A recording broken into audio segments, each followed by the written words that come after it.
Hello everyone, Alistair Gold here. I'm back. Apologies for the delay between videos, but unfortunately COVID got me. It did. And before everyone asks in the comments, as I got on Twitter, yes, I am double jabbed.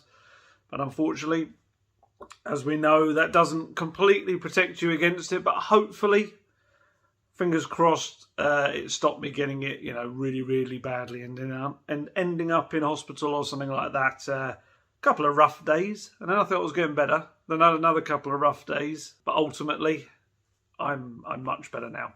Absolutely fine, pretty much now. Other than the fact that I still technically haven't got my sense of smell or taste back. I can kind of taste the odd, quite sharp taste, and smell. I can smell the odd little thing. It's really weird. It's a very, very strange thing. Hopefully it comes back soon. It was good to get out and see Tottenham win a match, back-to-back victories, and to be honest, it's looking a little bit more bright again, really, I think is the way to put it for Tottenham right now.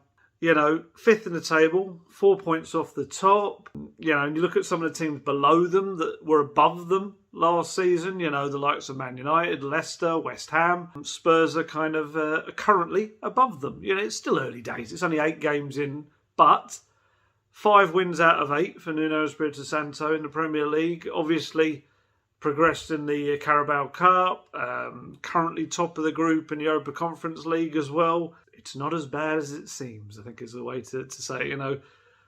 The football's much better as well. There's some really good football at times at St James's Park as well, especially that third goal. Third goal's lovely. I'm sure you've all seen it, but that's the kind of move we like to see. And another load of shots on goal. I think it was something like maybe 16, which after the Aston Villa game, it's all heading in the right direction, which is great. Certain players starting to kind of pick up a little bit of form again, which is nice. The other thing that's quite interesting is that on the I saw on the corresponding fixtures from last season, Tottenham are actually 6 points up, and that's not including the Watford game, because obviously Watford weren't in the Premier League last year. I mean, technically, yes, you could pick one of the promoted teams from last year. It's a bit of a difficult way to compare that. But if you look at the other fixtures, 6 points up, so that's good.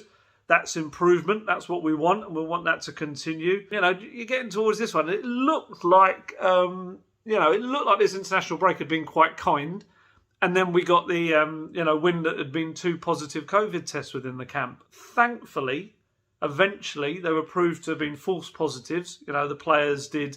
I think it was the Thursday they got the positive test. Then the Friday they did a negative test, and the Saturday they did a negative test, which essentially meant that they could fly out with the team to play on the Sunday.